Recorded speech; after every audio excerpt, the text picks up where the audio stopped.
As we get ready to go into Black History Month, we are going to start off with a very serious topic that is true to my heart: mental health. I think it's very important that we spread awareness in our community, especially amongst Black women. So I'm Sarah Edmonds. I actually have a website, www.iamsarahedmonds.com. It is my coaching website as long as my clothing line, but my email is attached to it. Please reach out to me if you need me for coaching, counseling, speaking engagements. I'm your girl. Yes, I'm Sherrell McLean. Find me on all social media, Sherrell McLean1, SHERRELL Period. MCLEAN, the number one, right? Website coming soon, actually, so stay tuned. I'm Essence Porter McDowell, and you can find me on Psychology Today. I'm on TherapyforBlackGirls, as well as Instagram, TikTok, and Facebook under Essential Healing Therapy. Since just MLK Day, Trump was inaugurated, and speaking of which, how do y'all feel about that? You know what? I don't know how to feel about that. I think I'm still processing that. I think it's still a lot. And I also think being in the field that I am in, I have to speak to it a lot of times with my individuals. And so I find myself just processing it and holding the space. That's just kind of where I'm been at, because I can't wrap my mind around it right now. But I'm in the processing part of it. For me, I think I'm like in the stages of grief. So right now I'm in denial and I'm trying not to think about it, even though it literally affects every aspect of what I'm doing. Right. And like Sarah said, like I've held so much space for people coming into sessions that whole week, and I'm sure we'll talk about like self-care later, but I know I haven't been holding that space for myself. But I think me being in denial has been me holding the space in terms of just like, okay, I don't have the capacity to even think about this right now, so let's move on. I think that just piggybacking off of both of them, because I'm in the same exact spot, I also think that it was very intentional. And I don't know how to feel about even that. I think it was very intentional that it was done on Martin Luther King Jr.'s day. I think that it's very intentional that Black History Month is the next following month, and I'm kind of just over it.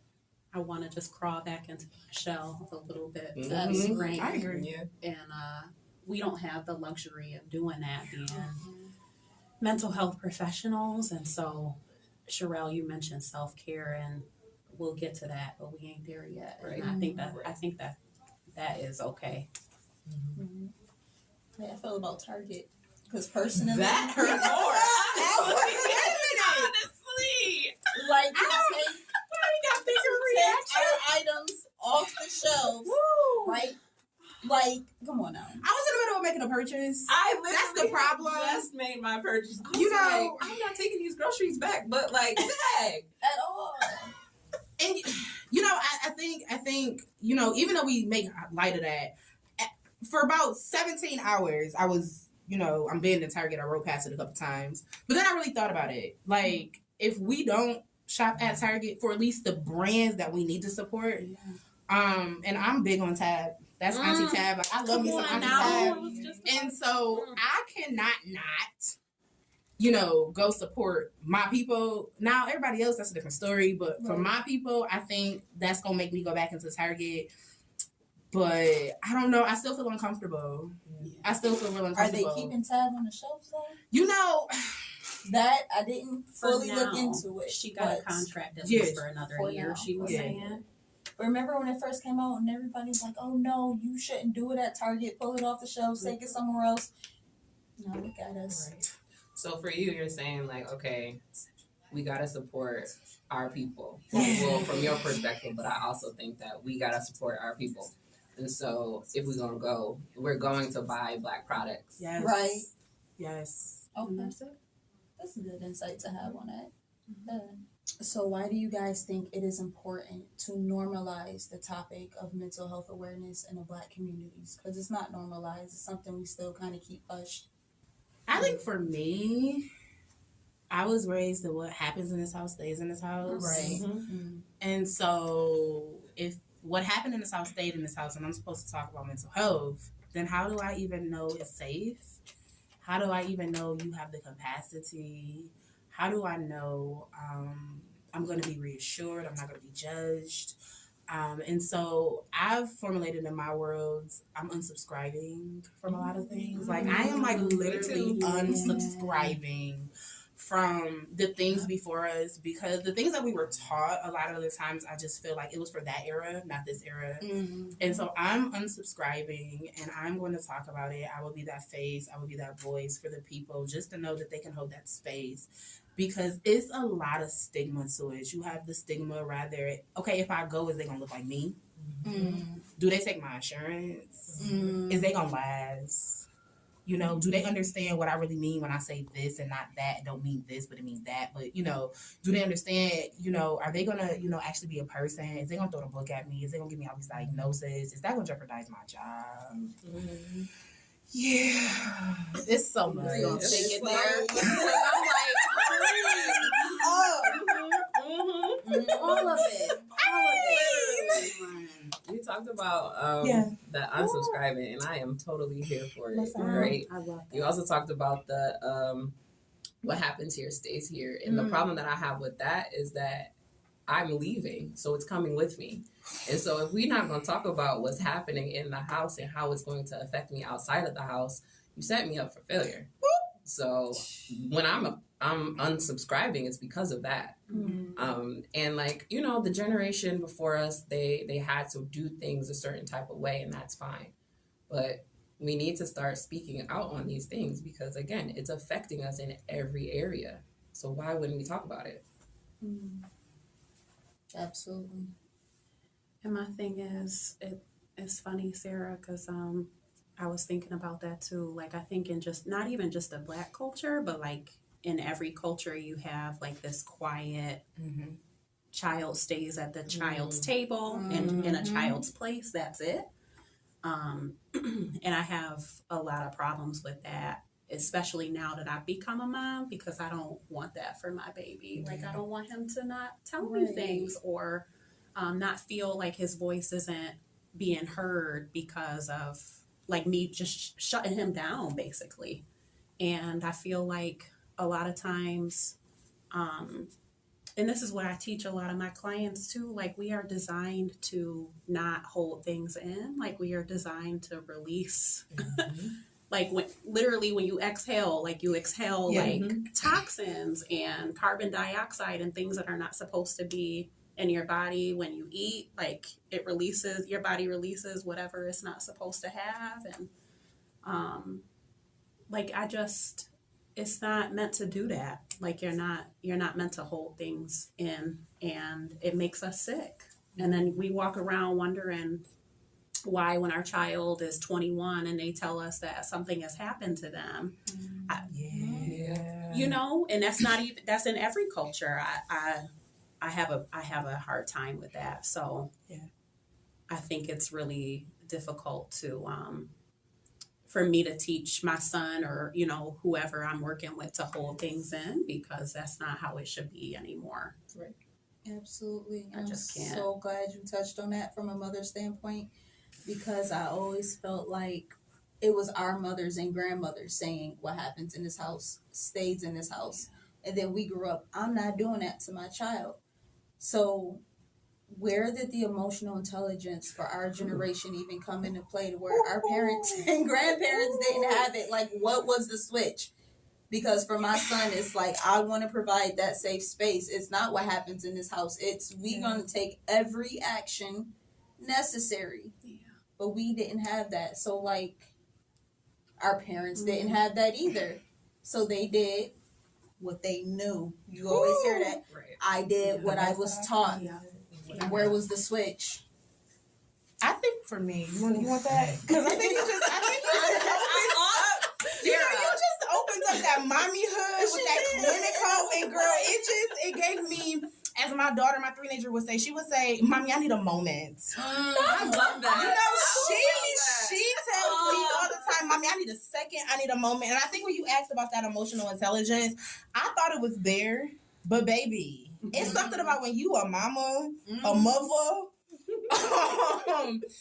that, I don't know, something about these COVID-ish kids, they was different. I just gotta go disclaimer in that, because I thought I was gonna on the show, and she taught me something about mental health. She taught me something about being a mother. She taught me how to rest, even though sometimes it's hard. But I say that is because that emotional intelligence came from her wanting to love me properly. Mm. It's something about finding, being in them households where what happens in this house stays in this house, or being just in the world of a society where, can I really express how I feel? Right. Is you gonna judge me? How we gonna feel about this, right? And so that little teenager of mine, she gonna demand kisses, she gonna demand hugs, she gonna demand me to see her. And for so long, I didn't feel seen, but I was trying to see everybody else, right? And so that is when I started to literally do some work on myself, even though I was working for everybody else. Right. I was like, well, a therapist need a therapist, right? A coach need a coach. Absolutely. A doctor need a doctor. Absolutely. So just because I work in this profession don't mean that I don't need to seek help too. Right. And so I think that's when the light bulb began to change, because I kept saying I wanted to break these generational curses, but how am I going to break them if I'm not doing something different than what was taught to me? And so that little girl that I birthed something new and all of those good things. And so I think that for me, that emotional intelligence started to take place. Absolutely. And then I started to teach it more to my people. Mm. No. Yes. No. Oh, wait, no. Yes, you are. What we're not gonna do is not acknowledge the gems that we're dropping. Like what? Yes, Sarah. Yes. Whoa. Whoa. One thing I struggle with in terms of like the switch happening, well, not struggle. I think I am grateful that I have the opportunity. And so because I have more access, because and I'm not saying I have full access, because the barriers to these things is so prevalent, and I'm sure we'll talk about it later. But I have access, I have knowledge, I have interest. That wasn't always afforded to older generations. And so there has to be a disclaimer, right? We're not saying like, oh, they didn't do it because they didn't want to or they didn't know how to. If it's a lack of access, if it's a lack of care, it's a lack of whatever, but know that it's a privilege to be able to do it. Yeah. And when you have the privilege, then it's up to you to take it upon yourself to say like, oh, let me do the work too. Yes. So I'm grateful to have the privilege to see it and then do it. So it's hard to be like, yeah, you didn't do X, Y, and Z, and right? And I appreciate you for doing what you could, and I'm learning the lessons, and it's my responsibility to do better next time. Yes. So that's kind of where I come from in that place. Okay. And I think there's more research now, also, in addition to what these two ladies were saying, that just basically demands that you do better. And I think that's why research is so important just in general, because you have all of this, you have all of these statistics that show how we're dying and how we die quicker and all of these different things. And so I think it is important that we ask ourselves the question of like, well, what can we do to kind of combat that? And I think that's where it comes into. But Sarah, you mentioned your baby. I mean, because she be 3-aging, and it's ghetto sometimes, and I be having to, But she is literal perfection. And, you okay? Yeah, because she just is. And I feel the same way about my son, and what better motivation to have to do better. So to answer your question too, because when you said, does she need a moment? Don't you just feel so proud? And I want my son to walk through life and be like, I want people to look at him and be like, his mom is a social worker. Period. His mom is a therapist. Like, I'm going to put my mark on my baby. Yes. We do affirmations, yes, which I never believed in, full disclaimer. Ooh, okay. Like, I thought it was trash. You look in the mirror and you say positive things about yourself, knowing the research behind it. Like, you start to believe. I wasn't in that. So I've been doing them with my son. We do them every night.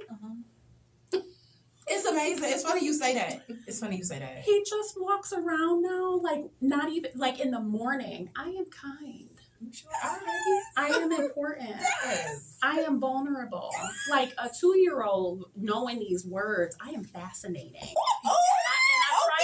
I'm like, shoot, let me get the thesaurus out and like, because we gonna know all of these words today because what my baby is not gonna do is walk into this world and be eaten alive by it and not be able to come to me, you know, a soft space and just not know who he is. So, you know, that just is a moment that I wanted to share because when you talk about your baby, listen, you know, it's you because you over here dropping gems on this motherhood, mental health, how we maneuver, I'm trying how out the stigma needs to be broken, navigating so raggedy, like it is really raggedy. Woo! And I don't know if I'm doing it right. You doing it right because what you doing it, and I'm gonna tell you how you doing it because we are doing it. Rather if you are the rich auntie. Hey, Period. Listen, Okay. Right if they older in life. Listen, Okay. because 11 is but let me tell you something about my that's baby. a big baby. My baby is an empath, 100%. He is. See, He's so emotional because of it. I did not know how to properly deal with it, so he caught me one day. I was yelling at him. I grew up in a household where we yelled at each other, you know. Yeah. And I had that moment. It wasn't as bad as I had it, but I had that moment. My son went in his room. He came out 10 minutes later. You know, Mom, you really hurt my feelings when you... So I was split in 50-50 because one part of me wanted to be like, why are you talking right, but the other part was like, my baby. He like, oh. So I heard him out that time. I did hear him out. That time. Cause like he is emotional. So that time I heard him out. I apologized to him. We hugged it out. When valid, I do apologize. If I feel like he's telling me something and I'm like, boy, like we will talk about it and I'll explain to him why, but if it's valid, I will apologize. So that's something that I do with my son. Because he will go and cry and be like, you hurt my feelings. And I knew it was bad the day he locked me out of my own house. And I was like, man. I took a breath. You brought it in? I said something to him in the car. He got mad, ran in the house before me, locked the door. I said, well, my door locked. He said, you hurt my feelings. I said, oh. Because I need you to feel. I love the emotional intelligence right now, but I'm going to need you to understand I am your black mother. It's so Your life. Heavy. He learned that day. I didn't hurt him, but he learned. Wait, it's hard out here parenting these kids when you trying to break them because you know I think it's bigger too. Like it's one thing to be a parent, but then it's another thing to be a black parent. But then you trying to realize your own traumas with that stigma, and you not trying to put it onto that next generation. And baby, that remember I said she a teenager, right? So and what that really means is she 3, but she get teenage vibes. And so I have to remember who I'm talking to, and sometimes I have to pull back. And so I think it's very interesting when you talked about the affirmations because my daughter actually has a coloring book. Self-published yesterday, I know. Oh, no pressure. Yes. No pressures. And what I found in that, and credit to my mother who actually went through with that and actually published it herself for my daughter. That was something that she wanted to do. And yes, it is on Amazon. I know it's a real thing. It is a real thing. It's on Amazon. Yes, and so what I found in it, you know, little big small. What I found in that is, you know, taking the time to use those colors. I know in therapy, I don't know about you guys, but I use a lot of colors. So for people to, you know, express their emotions when they're trying to figure out that emotional intelligence. And so when I thought that when we down there on that floor and we come on in this book, and she be like, "This is a red crayon." I'm like, "Yeah, how red make you feel? And how does blue make you feel? And how does yellow and orange and purple make you feel?" And so now we're able to take a color because we're learning, but we're able to identify it to an emotion, to a feeling. And I just find that so empowering. As I'm going through this journey of motherhood, black therapist, life. Does red make her mad? Sometimes yes, because she'll tell you, you hurt my feelings. And she tucks her face. She tucks her face. Yeah, oh yeah. So when she like mad, do she rage out the red crayon and just... If it's in reach. Oh, okay. We just, you know, life is doing what it does, and she lets you know that she's upset. She will like stomp She'll have that cry. She gonna take her arm and hide, and I, try to teach her, like, you don't have to hide your emotions, because that's what it's signaling. Like, a lot of times in this culture, we hide our emotions, we suppress them. We don't give the real word. It's called suppress. Yeah. We are no longer suppressing. We need to let it out. And so I always remind her, like, your feelings are valid, but you was wrong.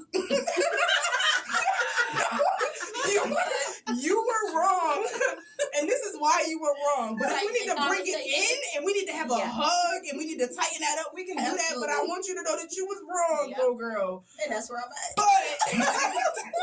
But your feelings is valid, and please tell me what happened, and tell me exactly how it made you feel, so you can get it out, because we're not suppressing no more. Look at us creating safe spaces for the little ones. And giving vocabulary too, because I think a lot of people don't do it because they don't know what to do. And so if you can have a word to what you feel, have a color to what you feel, we can start there. We can't fix nothing that we don't know is there. So you have to be able to say, I feel, insert feeling. Yes. An actual feeling word. I talk to my clients all the time, even with my homegirls or something. I'll be like, oh, how you doing? Oh, I'm okay. How you feeling? If I say, how are you feeling? Straight. I expect a feeling word. Straight, good, fine. Straight, good, fine. Okay, it's not an emotion. No, not at all. Give what you actually feel. I'm cooling. If you mad, say you mad. All of that. If you sad, say you sad. If you hungry, say you hungry. Overwhelmed. If you overwhelmed, if you're excited, stimulated, if you're overstimulated, say those words. Overstimulated. That is a mother. Yeah, I did not know that was a thing. And crazy enough, I felt that my whole childhood and could never express, like, I couldn't place anything to it. So I thought it was just me. You thought it was you? I thought it was just me. Like, I would go on my counseling sessions and talk to my mentors and be like, and they'll be like, let it out. We don't know what you letting out, but let it out. Like, but so you walk around thinking something is wrong with you, and how often do you? Right, they'd be like, ain't nothing wrong. You just gotta let it out. And I'd be like, but you gotta explain what's going on with me. And they'd be like, no, I can't. But just go do you. Like, and I appreciated that. I did. And that's why it's so powerful to have the vocabulary, like you were saying, Sherrell, because if you don't know what you're feeling, if you can't put a name to it, then how are you supposed to do anything else? Right?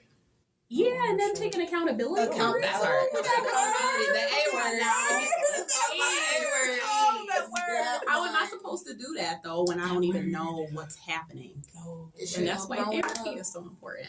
Yes. Because I would get upset. I would feel some type of way. They'd be like, but you made yourself feel that way. And I'll be like, no, such and such did X, Y, and Z. But you have the power to control how you handle that situation. Okay. I never understood that. Okay. Because I never understood that until it was taught to me. You got that in control and out of control. Yeah. I'll be like, X, Y, and Z happened. They'd be like, okay, how did you handle that situation? You could have did this instead of flying off the handle. And I'd be like, no, I got anger management. And they'd be like, you just labeling yourself. Like, get it together. Take a deep breath. Pull it in. Pull it in. Like, Raven, just... I had to learn that. I didn't know that, girl, but I learned it, and I was better when I did. You know, it's all about knowing. You can't fix what you don't know. Yes. And you talked a little bit about like just control. We talk about our clients about things that you can control versus things that you can't. And like if you look for graphics of it, the things that you can control is like this small. And those things in that circle are you. It's no one else. Right. You control your thoughts, actions, feelings, beliefs, morals. Everything on the outside of the circle, like the table, is everything else, but it's associated with other people. Yes. You can't control their beliefs or their opinions or their mistakes or the past or the future or the weather. I wish I could control the weather. But you know, so if we shift what we're focusing on, yes, this situation made me upset, but I am responsible for how I go about responding with my upset feelings. Absolutely, and that's why boundaries are so important. Ooh, that was a word that I learned a few years back. We need a vocabulary list of important words for you to know. Boundaries. Accountability. Knock them all off, because I learned boundaries during COVID. Ooh. What a time. COVID happened, the world was crazy, everybody was filled with all this aggression, and it was like boundaries 10 feet away, move now. Or nope, I won't let you talk to me like this, so I'm gonna move away because I can't control you moving away. But it was always something. COVID was a year for mental health, I'll tell you that much though. But everybody. You know, the movement, say her name, say his name, say their name, like just over, it was a lot, especially here in Buffalo. Yeah. But speaking of those movements, which leads me to systemic racism. How do y'all feel when y'all hear, but slavery doesn't exist anymore? Oh my. What? I think I get real angry. Not the thing I know. I get a bit passive aggressive. Okay. I get a bit passive aggressive because what? Little lot. I'm not gonna lie. Little lot. Maybe aggressive. Because it's a bit too much. Because what do you mean? Did you not see what's happening right now? Because what? I feel like we just got put back 17,000 years. Like what? What are you talking about? And it's supposed to be Black History Month. Like, wait, you want me to still talk to these people, my amazing clients, and be put together? Yeah. You want me to be a mama? You want me to ignore what's going on in the world and still show up like I got it together? Girl, child, I don't know. I don't know. You might get a little slickness because I don't know what's gonna come from my mouth. Yeah. I feel like people who say that are just like they don't understand the levels. They don't. Right. They don't. And maybe they don't have to. And maybe that's a whole other thing in and of itself. Like that's what privilege is. If you don't have to understand that there are levels to this, then I can't even affiliate. Like, because what are we doing? Yeah. Right. What are we doing? Because sure, modern, like back in the day, slavery, I guess, but it doesn't exist anymore. But like that's not even because Right. You still have people who are prisoners in some shape, way, or form. So it goes really deep, and I just can't even. Yeah. I can't. I agree. I think I challenged them. I think kind of like where you was at, but I kind of push up against that. Like, tell me how you feel that it's not, and then I'll tell you how I know it is. Right. Be all the way for real. Let me tell you. All the way for real. Yes. And I feel like that protects you as a therapist. Like when you're in sessions and you got people who, well, now you can kind of pick and choose nowadays who you meet with, which is really beautiful. Or people choose you, and so it's just a vibe. But like, say if you were in therapy with somebody who had very opposite views that you do or values or what have you, like to be curious is how we're trained a lot of the time. And I feel like that protects us from a lot of things. A lot. Yeah, what you just did. Yeah. I think it's like you said, to be curious, and so it's I don't say challenge. I think it's a curiosity to say like, okay, what made you come to that conclusion? Because based on your answer, my answer is going to be different because I'm not going to waste my time or breath on somebody who's already decided that this is their beliefs. And it's not my job to teach you that because you definitely didn't teach me my history or the things that I needed to learn. And so I am not responsible for that. You're responsible for your boundaries. So I can direct you into certain things, but I don't have the capacity to have that conversation. So I with respect, say, oh, okay. That's interesting. My point of view is completely different. This is why. Here are some things that you can look at to further your education. Yes. Values and beliefs, I think, will kind of tie into that. I think I'll use a lot of that, too, with the values and beliefs to figure out just kind of like, okay, I know my perspective, but, like, what's yours in this matter? If that's what you believe, I'm going to help you through that lens. But that doesn't mean that I agree with you. Right. I don't, because my values and beliefs are different. And I think that comes into a lot of the conversation of finding the right therapist. Why all of us take a deep breath? Because that leads into a whole other conversation. Because let me tell y'all.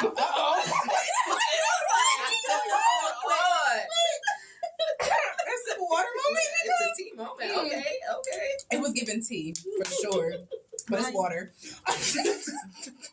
You sure? It's just water. We're going to go with water. Okay. We're gonna go water. We really are today. Maybe not in 4 hours. Finding a therapist in the Black community is by far the biggest challenge I have faced in my entire life.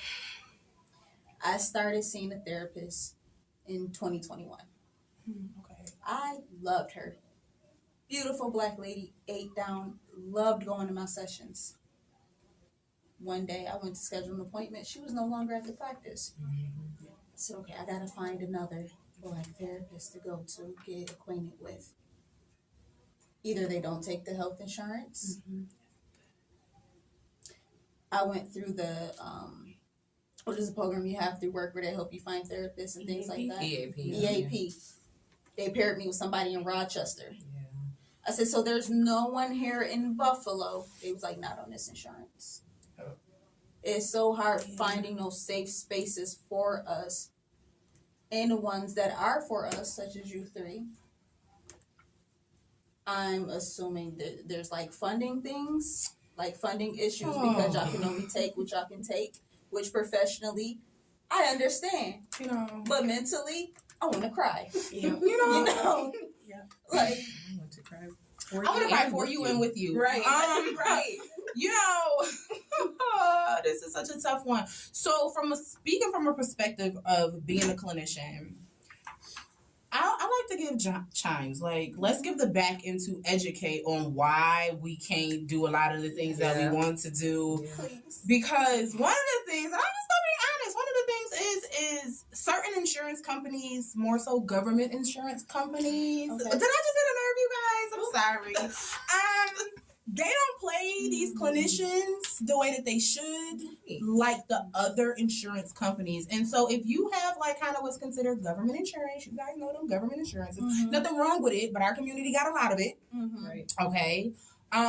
They don't pay us, or they put us through a loophole with tons and tons of paperwork to get credentialed, and then want to give you the bottom of the barrel. But we know if we go to these other insurance companies, they're gonna pay us. And so I'm always looking at the problem and trying to find a solution. And so, like, in some time of my life, some not-for-profit need to come out to help with the sliding scale fees that some more private practices should give, and actually give a realistic sliding scale for individuals in our community. But then we also got to find out, like, what is those barriers? Like, who can actually write the grant funders to get the money so we can actually help the people? Because although we are in the field, we still got bills. I get it. You know? Like, honestly, until I like set up the show and was like, hey, who would like to be on? I didn't know we had so many Black mental health professionals out here, and all these people was tagged and this and that. I said, and I can't get one of them to help me. Like, I've been without a therapist since 2022. So the other problem is this is the other problem. We get booked so quick. That too. We Yeah. get booked so quick. And then we could book you, but it's a year from now, and I'll be like, I would never ever. I would never say that. I would never ever Literally, say that. I would say, hey, I have a list of people, or like I will contact them personally. Now I got 2 new people to add to my list.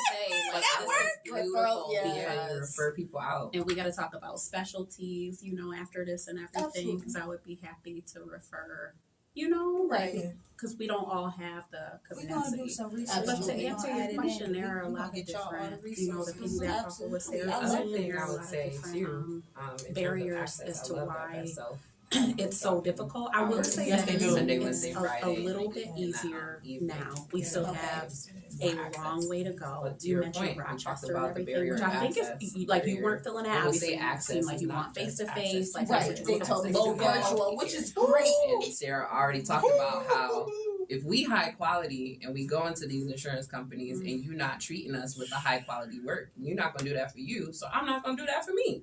Right. And so it's harder for us to be able to do that. So it's access for us too. So access, transportation, language, cost. You hit on that sliding scale fees. Wi-Fi. So yeah, What? you talked a little bit I about talk about telehealth, but yeah.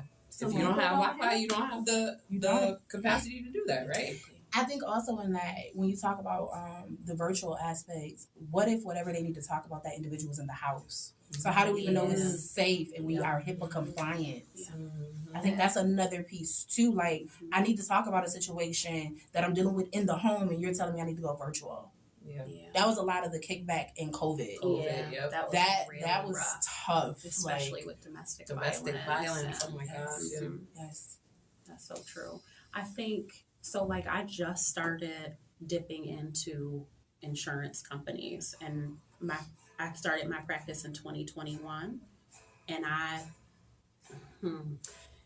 another thing that insurance companies do that I feel like a lot of people don't know is, in order for them to pay us, we have to put a diagnosis immediately.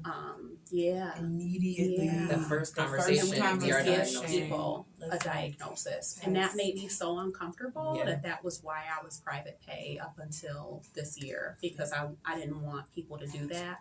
There are some clients who will come to me and ask for private pay, even if I take their insurance, because they don't want any record of anything, any attachment, none of that to their job, or a certain job they're trying to get, or just different things because of the stigma. So just to give a little bit more insight to it, there are just a lot of things that people don't. And if it's not a billable, so you have diagnoses, there's like Z codes, but then you also have those billable diagnoses. Like, they want that billable diagnosis. It has to be a certain number of minutes in order to bill for it. There are different codes that we have to. That's crazy, because I was definitely diagnosed my first visit. Yep, it was That's why. But the way it was worded, it was like, we're going to send you to the psychiatrist, of course, to get diagnosed. She was like, I don't diagnose, but we're going to send you to the psychiatrist to look into X, Y, and Z. And sure enough, I got diagnosis and meds within a month. Of course. So that's crazy. I didn't even know it was like that. Yeah. Which is, there are pros and cons to that, because when I think of, like, coming from agency work, I think of a month. I'm like, you got in a month? That's not bad at all. Right. Like, what do you mean? That's the goal. That's why I kept going, because it started off so well. Then the psychiatrist left. Yeah. Of course. Then my therapist stopped. I don't know if she stopped practice completely or just that office, but of course the office wasn't going to tell me, oh, she went to such and such, because I would have followed her, paid out of pocket. But they was like, oh no, she's not in practice no more. And then my journey, just trying to find someone after. It's like dating. It really to me. is. I feel like it's just trash. So, that's a whole other episode. Don't even go but there. It really is, because you really have to be with somebody that you vibe with. And when I talk to my clients the first session, I'm always talking about how, like, you can fire me if I am not the one for you. We're not going to sit here and, like, drudge through it, because that's not helpful to you or me, right? And so I really want people, when you're looking for a therapist, to have the question, like, what do you want? What do you need? Talk about how you're nervous. Talk about whatever. Yes, and hopefully your therapist answers the questions that you don't even know to ask yet, to help you feel more comfortable in that space. Yes. But it's nice to have, like, therapy for Black women, therapy for Black girls, therapy for Black men, clinicians of color, TherapyDen, BetterHelp.com. Like, all of these places have resources for you to find a therapist, and it's almost like ordering a pizza. I want it to be a woman. I want her to be Black. I want her to live in the zip code. I want it to be virtual or in person. So it allows you to find more people. One of the other big directories that I think a lot of people underuse is PsychologyToday.com. Yeah. Psychology Today, I teach. Here? Yeah.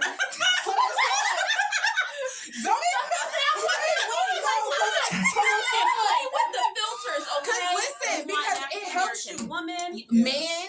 You want in-person remote? Yeah. But wait, this is the kicker. Your insurance. You can click the button for your insurance. Save all the trouble. Wait, if you get any better, you want somebody that's trauma focused, click that button too. Their specialties. You can read their specialties. You can read their bio. If I click, I want an African American female, takes my insurance, this area, and da-da-da-da. Yes. I did try this before. Somebody told me to try it. And then what happened? I got one result and they had a year waiting list. And then That's happens. the caveat to it. One, sometimes we're not on those sites. We have to pay for them, right? It's an expense. Yes. So I'm not listed right now, but if I were, you would find me, but I'm not, right? It's a whole flesh. So- She said, I got a wait list. And that is not a bad problem to have. It's not. I will put you on the waiting list. Come in It's high about 6 demand. months out. But hey, listen. I'm just saying. Be honest to the people, because we're not gonna say we're gonna get you in 30 days. I'm not. And let me tell you something, shameless plug, because as I venture out and add more insurances, I'm trying to do this full time. That's Come the goal for me, through too. with the private practice. Right now it's only Sundays, And that's I okay. am terrified. Sunday It will is grow. a good day. It will grow. I'm terrified. Don't be. I'm like, what do people do? How are people going to see me for therapy at like 1:00 in the afternoon on a Wednesday? They will When make they the need time. it, they make the time. I have people who see me on their lunch because they like, They do see me on their Virtual lunch lunch breaks. I've had sessions. What about 3:00? 3:00? What are you working at? I don't understand. No, They They don't gonna make the time. They make You the make time time for for what you doctors. want to do.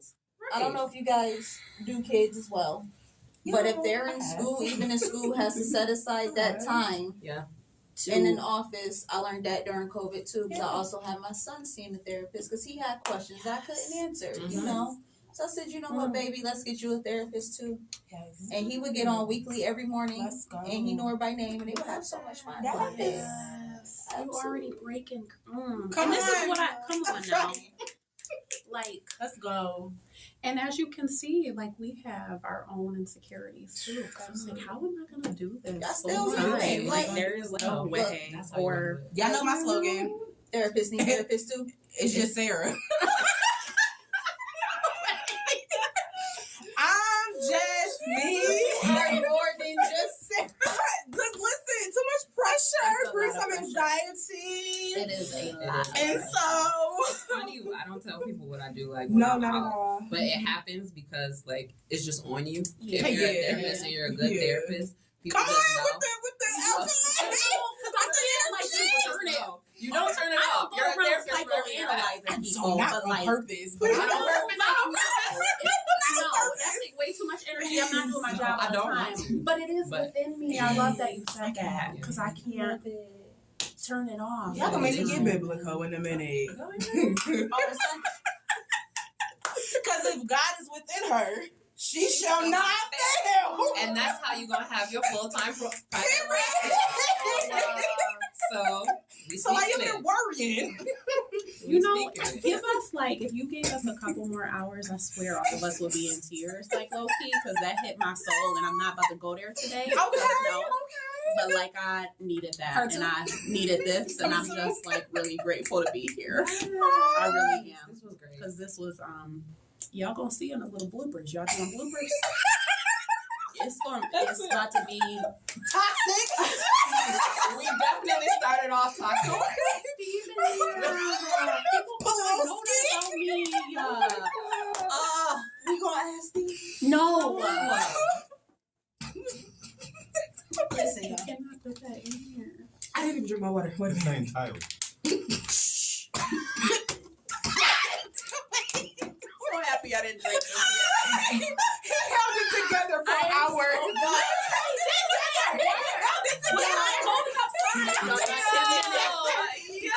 say y'all, doing this an hour before the show started. Thank God for editing. But before we do end today, Yes. two more things I would like to talk about.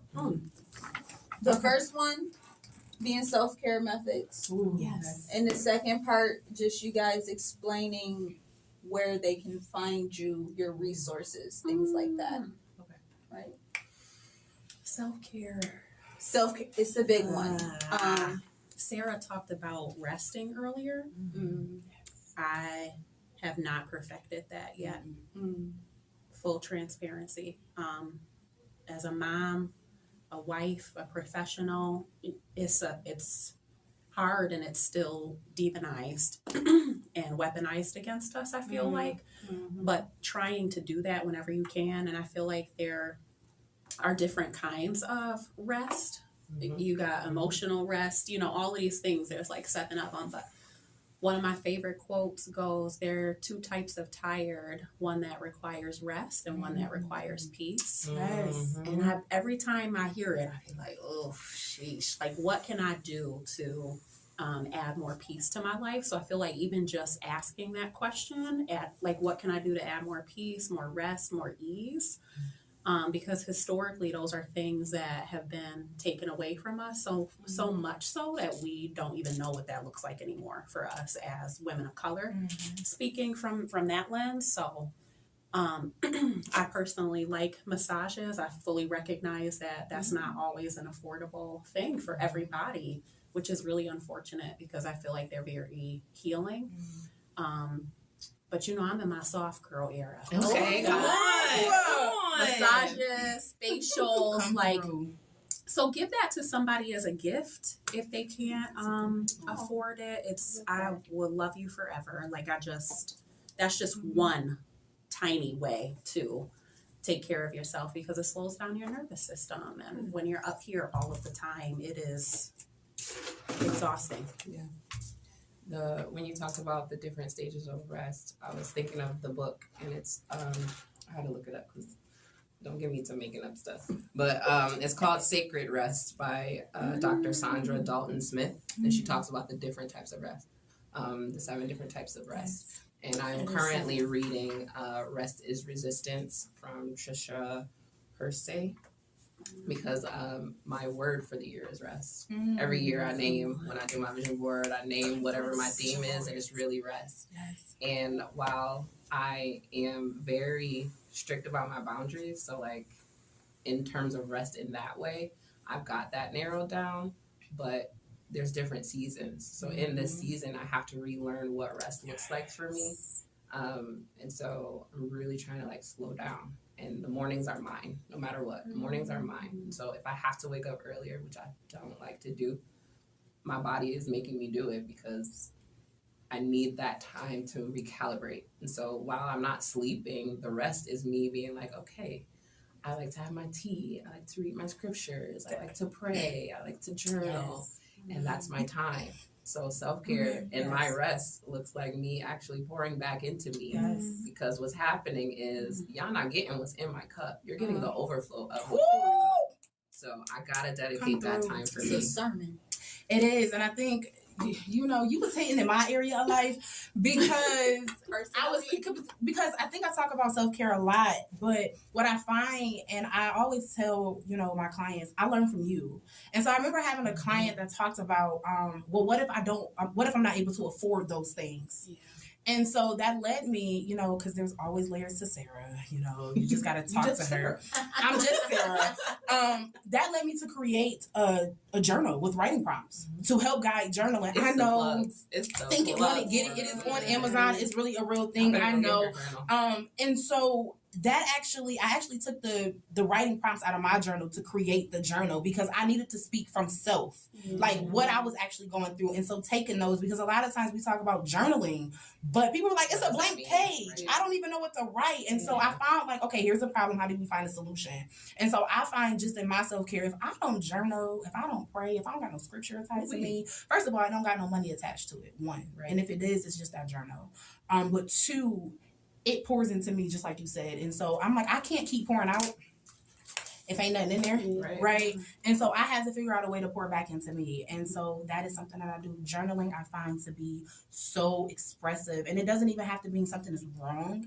It could just mean you got a lot of thoughts going on and you need to put it down somewhere and you need to be in a safe space. Yeah. And so I created that and I actually utilize it every day of my life. And that's like real, like it came from you. That's what you wanted. That was the vision. And it's gonna be somebody watching this that's gonna be like, I don't journal. I'm not about that. I'm telling you, do it. Please do it. Record yourself then. On your phone. Speaking out loud. Like, we talked about releasing earlier. There's apps. There's a journal app. It's called Untold, and you can speak it. If you are someone that doesn't like to write, or you got carpal tunnel like myself, doing a hand, you don't feel like holding and doing all of that, because that, or journaling or whatever, like figure out a way to release it. There's different ways, but you need the outlet. Absolutely. Well, I want to thank all of you ladies for coming in today.